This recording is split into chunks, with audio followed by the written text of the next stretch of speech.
Rasulullah Shallallahu Alaihi Wasallam bersabda dalam hadis yang diriwayatkan oleh Imam Abu Hurairah, sesungguhnya Allah membenci untuk kalian qila wa qala, banyak bertanya dan menyanyiakan harta.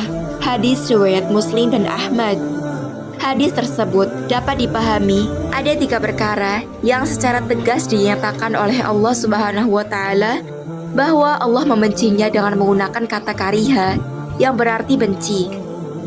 Hal ini berbeda dengan hadis-hadis lain yang cenderung menggunakan kata la yuhibbu yang artinya tidak menyukai. Jika dibawakan dalam kehidupan sehari-hari, barangkali kita itu lebih senang jika orang-orang berkata tidak suka daripada dikatakan benci.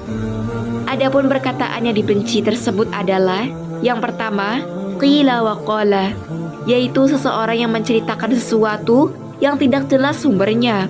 Apalagi dengan majunya teknologi pada masa sekarang ini, dengan luasnya informasi, kadang bisa saja membuat kita lupa untuk mengecek kebenarannya lagi ke sumber aslinya. Padahal ini sangat bertentangan dengan firman Allah dalam Quran Surah Al-Isra ayat 36 yang artinya, dan janganlah kamu mengikuti apa yang kamu tidak mempunyai pengetahuan tentangnya. Sesungguhnya pendengaran, penglihatan dan hati, semuanya itu akan diminta bertanggungjawabnya. Oleh karena itu, manusia dilarang mengikuti suatu hal yang tidak ia ketahui. Namun, pastikan dan cari kebenarannya terlebih dahulu.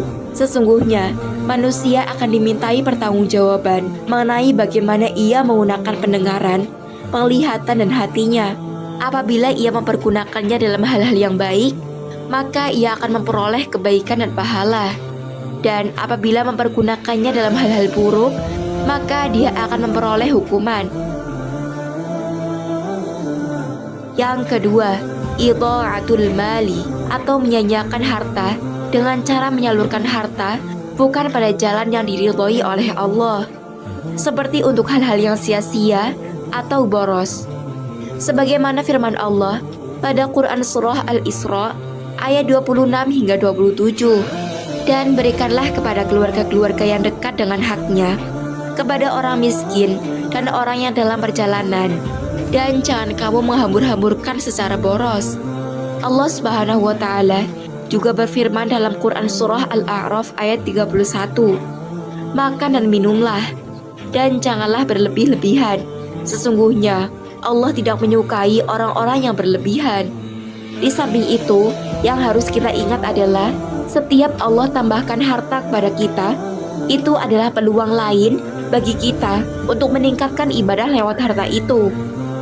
Karena mungkin peluang ibadah di sisi lain kurang mampu untuk kita tunaikan. Seperti ada orang yang sudah bisa melaksanakan puasa sunnah, namun kita belum mampu. Dan harta tersebut dapat dijadikan sebagai penyempurna ibadah kita jika digunakan di jalan Allah. Yang ketiga, banyak bertanya. Banyak bertanya di sini maksudnya adalah bertanya tentang suatu hal yang sudah jelas, yang seharusnya tidak perlu ditanyakan lagi. Dan kalau ditanyakan, maka bisa jadi akan memberatkan, bahkan bisa menyulitkan.